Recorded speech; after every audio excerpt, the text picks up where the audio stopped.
It's my great pleasure to call our next speaker, Liri Andersson, the founder of Fluid World. Just a tremendous ball of energy. When I say that I'm looking forward to learning today things that can help me, this is definitely one of the speakers I have in mind. She has an incredible ability to cut through the complexity of modern digital world and to help us think about the opportunities. Please join me in welcoming Liri. Liri. There you go. Hi, darling. Thank you. Thank you.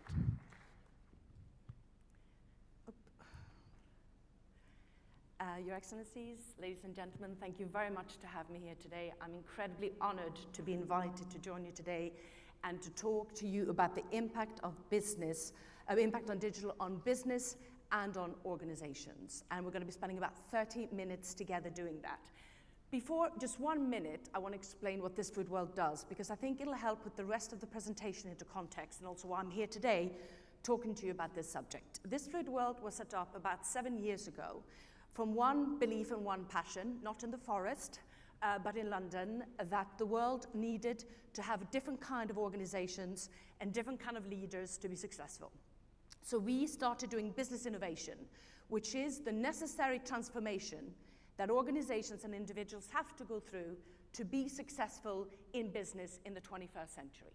Since then, I've had the honor and the pleasure to work with some of the world's largest brands, but I'm not actually interested in the logos that I have up on this slide. What I'm interested in are the people behind these logos, because they are the people who had the foresight to see that the business world was changing, who had the business acumen to understand that strategy had become too complicated for an executive committee or for just few people in an organization to manage, and also to have the courage to collaborate with the less obvious collaborator, which is this Fluid World. And I am going to cover the subject of today in 4 ways.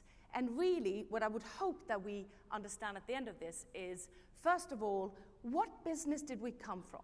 What realities did we come from? Because it's incredibly important that we understand where we came from so we can understand the journey that we have to travel. The second thing that I would like to talk about is the disruption that actually happened, has been slightly mentioned. What is at the heart of the disruption that happened today? Then I'd like to mention the new business realities that we all have to operate in order to be successful in the 21st century, to finally finish with some ideas and requirements for success moving forward. So, talking about the previous business realities, I remember in the mid-90s when I was working at Cisco, who is actually the company that mass-produced the routers, which made it possible for data to go from one computer to another or to a server. But they were also pioneers in internet, so they had to develop a lot of the thinking, a lot of the understanding about how the internet would impact business. And our CMO stood up on our first worldwide conference and uttered the famous Mark Twain words, "This is the best of times, this is the worst of times." And I really couldn't understand how anyone could call this the worst of times. I was leading the business solutions group that was developing a lot of this thinking about how the internet would impact business. I was developing solutions with some of the world's largest brands. This was categorically the most exciting time ever. How could anyone refer to this as possibly being the worst of times? But of course, the reality is that I was too young and too inexperienced to understand what we were asking organizations to do, the change that we were asking organizations to achieve, the fundamental shift that we were requiring of them. Because the world that these organizations were coming from, and where organizations still, to some extent, come from, looked very different than the world that we are living in today. The world these organizations came from was one where competition was between companies of similar size, in geographical areas that we could predict. They had the same value structure chains, they had the same cost structures, and they were primarily physical, never virtual. This competition was predictable. In this world, we spoke at consumers. We sold to consumers. Consumers were relatively subdominant. And in this world, big change, fundamental change was rare. Strategic decisions, well, we had a long time to make those. and windows of opportunities were long, and so were the product life cycles, so that we could get a return on our investment. This world was a stable business environment. And in this world, organizations dominated. Organizations were in control. They were in control of their destiny. They were in control of their value chains. They were in control often of the suppliers. And it is in this world, Your Excellency, ladies and gentlemen, that we created the organizations that we work in today.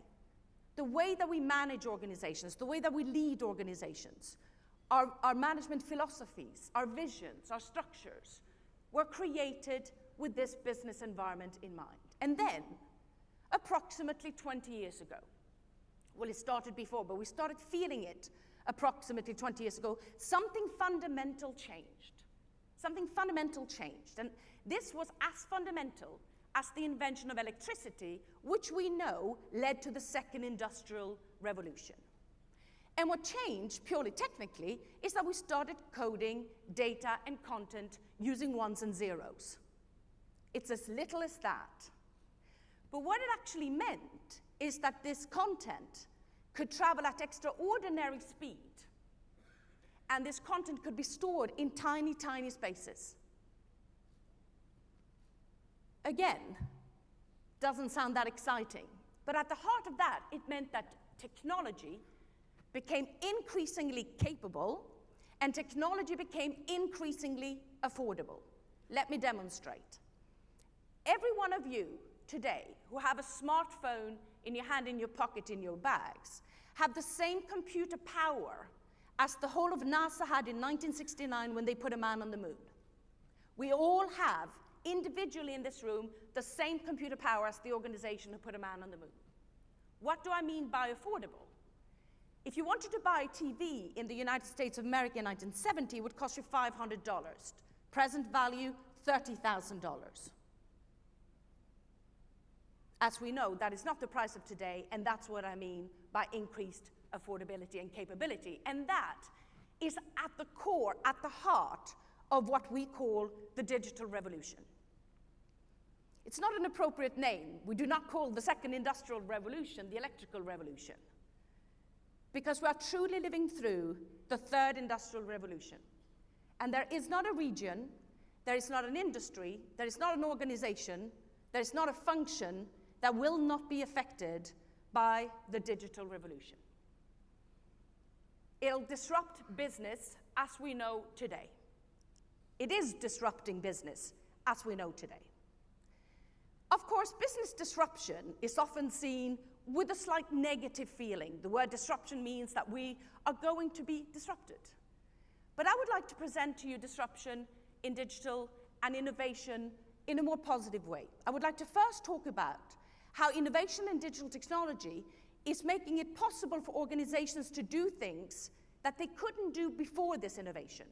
There are possibilities and opportunities for competitive advantage that did not exist before. And then I would like to talk about how it is creating a new player. Someone new is joining in that is going to be a key player in the economy moving forward. Let's first of all talk about what we can do today that we couldn't do before. And I would like to do that by bringing up 6 innovations driven by digital that you will all be very familiar with. But I would like to show you is how organizations are using these to be more competitive, to be more cost-effective, to be more efficient, to be more successful. The first one, of course, is mobility. It's hard to remember a world where we couldn't do things on the go. But here it is, developing business models that are very interesting. First of all, BMW realized that in urban cities, the second car in the home is only used 4% of the time. They have no choice but to find other revenue streams. What did they do? They built a partnership with Six, which is a rental company for cars. And today in London, I can locate through an application a car where it's available in London. I can unlock the car door with this application. I can start the car with this application. But here's the difference. I can rent this car by the minute. Not one more minute than the minute I need it. Cost is always a problem. Healthcare in the United States costs about $200 per doctor's visit in the United States. By the use of technology in this company, they're starting to investigate the opportunities in, for example, being able to visit your doctor using Skype or other technology. When this happens, the cost is $40, a decrease of 75%, and a saving of $104 billion a year in national health care. Digital is also allowing us to take traditional advertising and go beyond traditional advertising, like press, poster, magazines. Nivea in Brazil last year realized that one of the challenges that we have on the beach is, of course, that our mobile phone runs out of juice. So in a traditional magazine ad, they put in a solar charger for the phone so that you could stay at your heart's content, listening to your music or speak on your phone, and that's, of course, at the same time using more Nivea products, but they took digital beyond the traditional magazine and press. So utility marketing is becoming more and more important. How can we bring value in people's life? Like in this case, where this application allows people in Saudi Arabia to assess whether they're going to make it to a store in time before it closes down because of prayer time. So it is our challenge to understand how can we make a difference in people's lives, and how can we integrate ourselves in their lives with the value that we bring. The second, of course, is big data. All this data that we are gathering, but what can we possibly do with it? Macy's, which is a department store, has about 10,000 products. Now, because of big data, they're able to analyze the pricing of their own products in every single store, but also of competition and the external environment, so they can adjust pricing dynamically every day, which means that in less than 2 hours, they know the ideal price for every product everywhere. And in a year, they have about 210 million prices, not 10,000 prices. Dynamic prices made possible because of big data. T-Mobile decreased the attrition rate, how, in 2012? They started analyzing, through big data, their own CRM system, their own databases, but also social media behavior to try to predict when people were about to leave the company. And to stop them from doing so, they did the appropriate gestures. And already in the January and February, March of 2012, they decreased the attrition rate with 50%. 50% less people that left their organization because of this. We can't ignore the Internet of Things when we talk about big data, which is the concept of objects being connected in exactly the same way as your phone is connected. And we have predictions up to 75 billion objects will be connected by 2020. That's 75 billion objects connected and generating data. So this world that we have heard about for so long, about the connected fridge, i.e. your yogurt is in the fridge, the yogurt runs out, it knows it runs out because it has a sensor, it tells the fridge orders, is really not that far away. But the interesting bit here isn't so much that is, if you're in any business, what is your role if objects makes decisions? If the yogurt decides that it needs to be bought, and it tells the fridge, and the fridge tells the retailer, and the retailer ships it to your home, where is the decision from the human being? And therefore, what is the role of communications in this world? How do we get share of object instead of share of voice? And this will be even more interesting when we are the objects that are connected with tracking devices like we have today already. Jawbone allows us to calculate the steps we take, etc. But when we're connected, we will be the objects generating all this data. And in that world, it means that my body will tell me constantly what I like, what I don't like, how I'm doing, how I'm not doing, what I need. It won't be organizations anymore. It won't necessarily be my doctor anymore. It won't be healthcare institutions anymore. It'll be my body telling me exactly what I need. So health and beauty will be entirely individualized. And we have to learn to communicate in that world, to develop products for that world, and to be successful in that world. Of course, we have 3D printing. We're all aware of 3D printing, but we might not be aware of the fact that already 20 years ago, Ford used 3D printing when they manufactured their cars, which means that today, 20 years later, they're in a position to, in 4 days, for $3,000, print parts that would have taken them months to produce and cost $500,000. That's competitive advantage. And Winson in China is today printing buildings. It takes them 1 day to print a floor of this building, and it takes them 5 days to assemble this building. That's competitive advantage. And in the Middle East, it is predicted that 3D printing compounded rate will grow at 59% between now and 2020. Augmented reality, incredibly important. It started really with virtual reality, which is the virtual reality that you see online. And already 6-7 years ago, we had 80 times more virtual farmers in the United States of America than we had real live farmers. People pretending to farm online and having fun. But you know what? These people are buying virtual goods and services online, virtual tractors, virtual cows. And this is going to be an economy by 2016 that conservatively will be worth $11 billion. The virtual economy.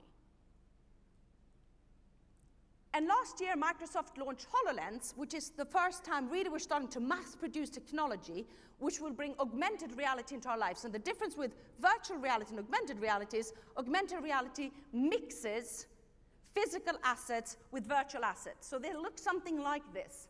No need for screens anymore, and we'll just keep working and designing and shaping and innovating, but also teaching. This is a father teaching his daughter how to do plumbing, whilst he's able to draw and point at the same time. And it'll obviously change the way that we play. A world where these two realities are merging. Meet Ava. She works at airports around the world, New York, including Dubai.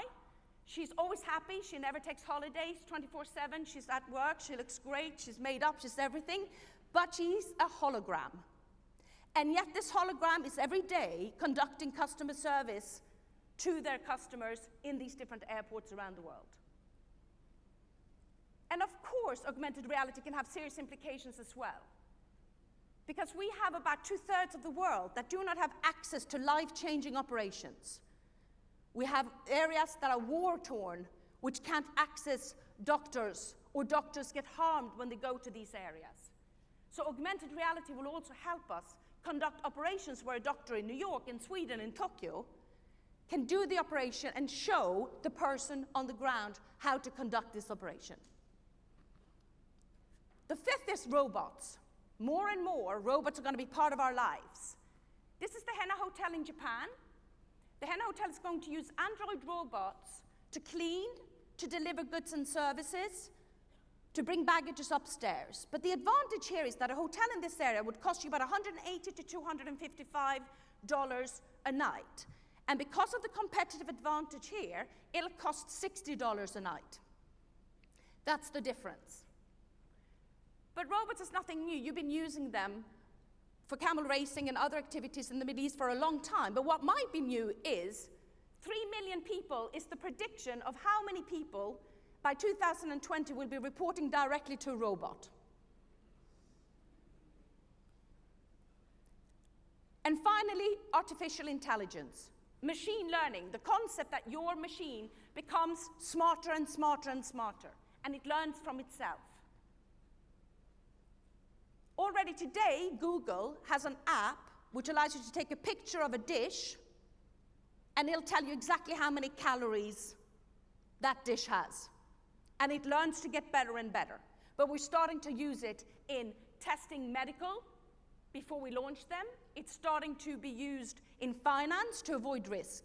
It's the idea that the machine learns and becomes more intelligent. And by 2019, a $4,000 computer will have the same brain power as a human being and surpass it already by 2019. That is the difference between today and yesterday.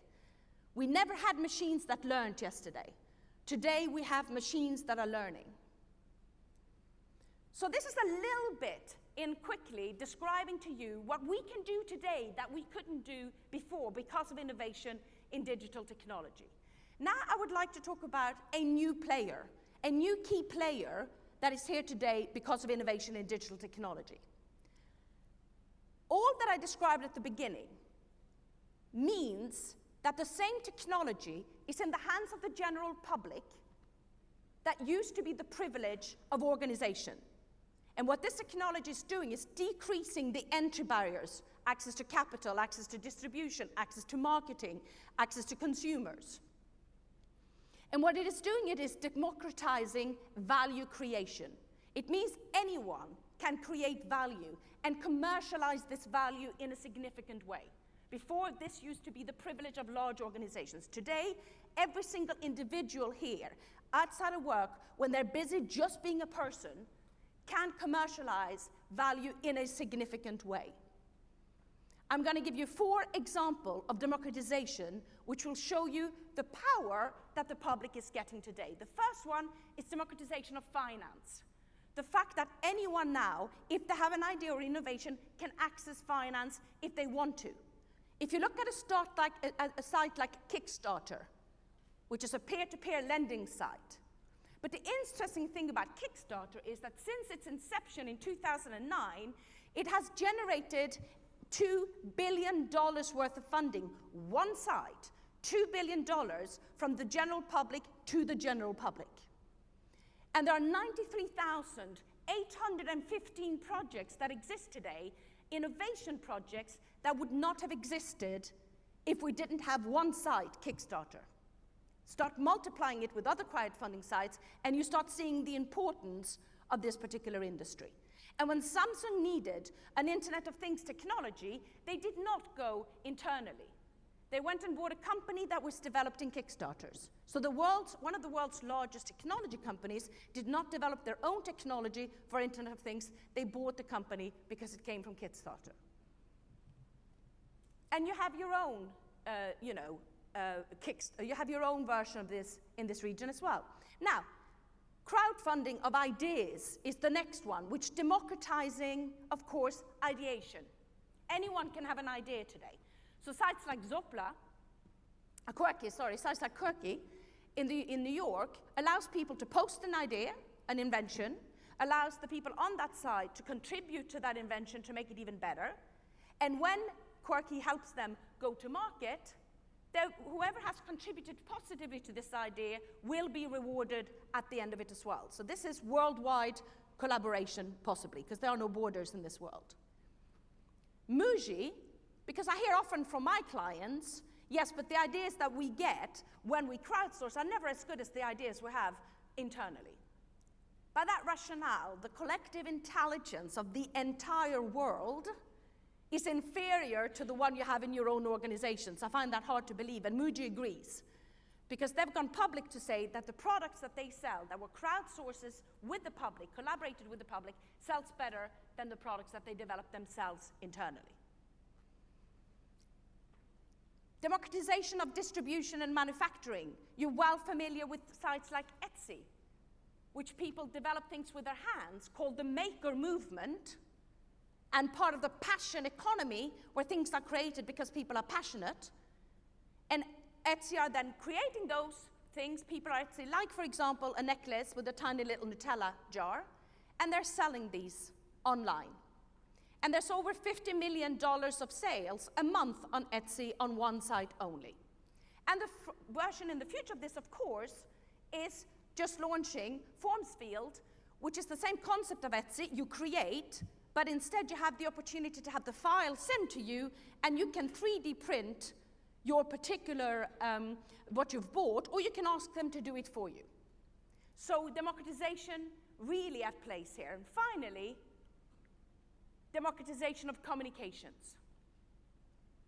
And already a few years ago in Egypt, we saw the potential power of social networks in communication. But from a business perspective, the reality is, again, in your hands, in your phone, you are 4 separations away from an audience of 250 million. If you're connected to 120 people, you can, 4 degrees of separation away, communicate to 250 million if everyone decides to retweet or post whatever you have said. That is twice the size of the Super Bowl audience, which is the most expensive advertising space you can buy. You could be twice as important as the Super Bowl.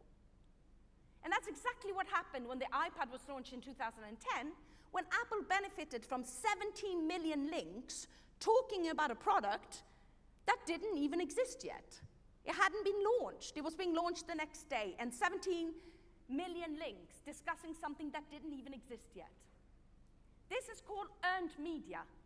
This is media you earn because of your innovation, because of how you behave, because of what you do. It is not bought, it is not owned, you earn it. You earn it by building trust and respect from the public that now has this power.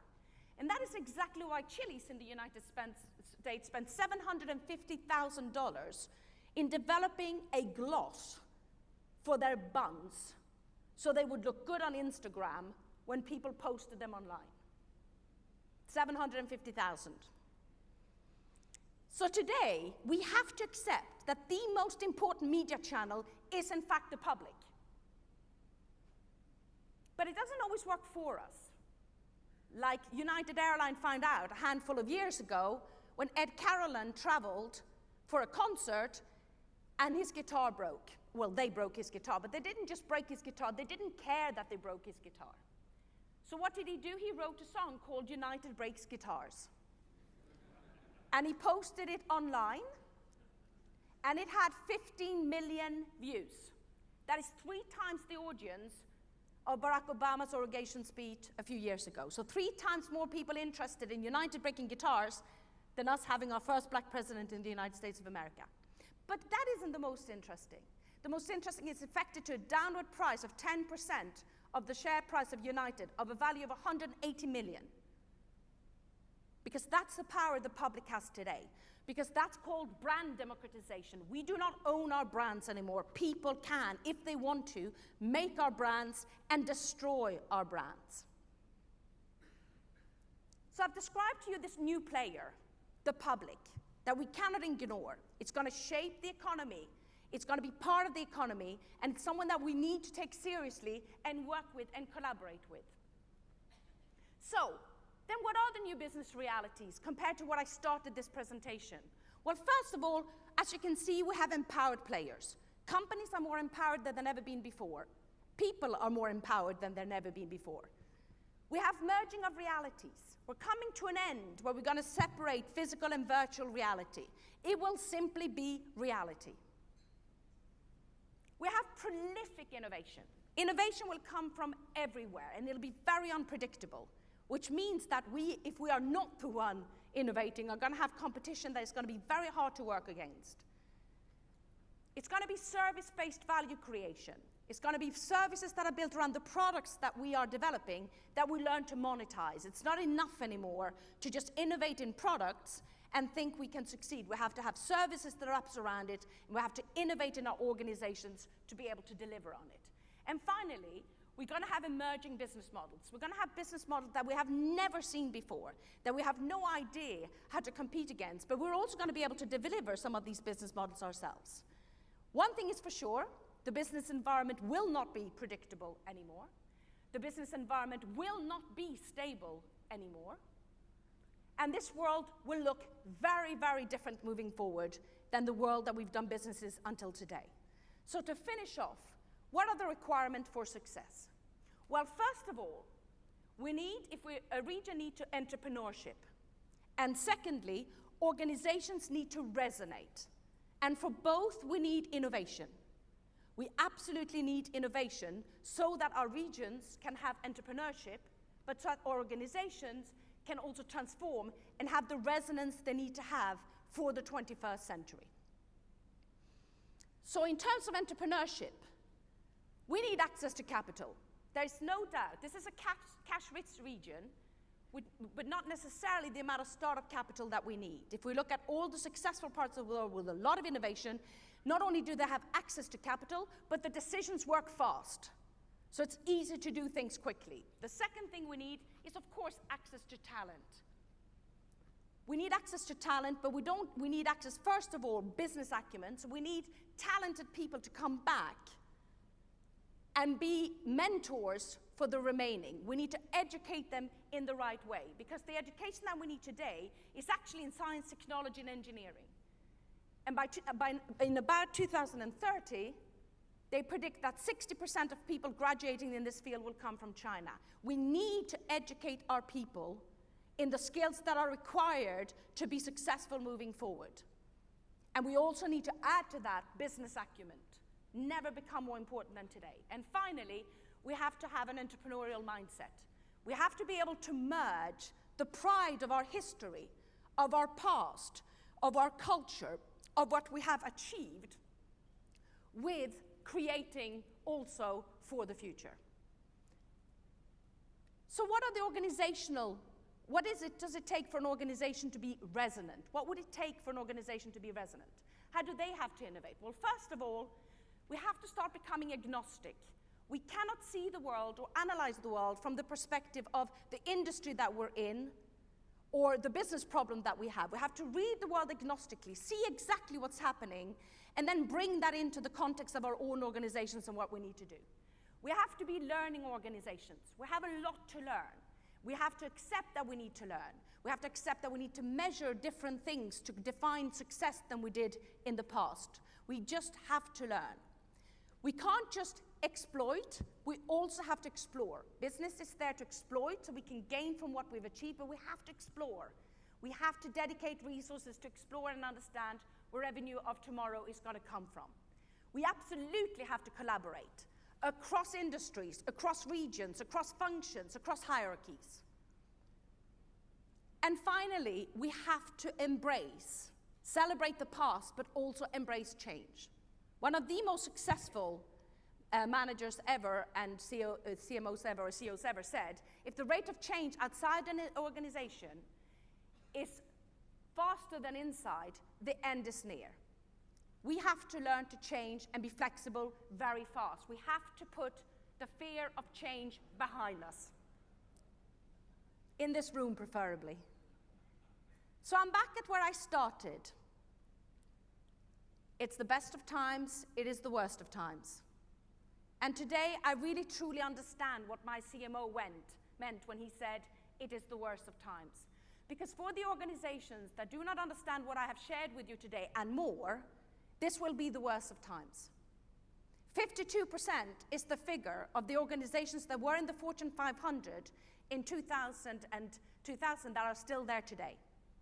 We lost 48% of them. And I believe for the people who do not understand what we're talking about here today and the need for innovation, this figure will be a lot higher.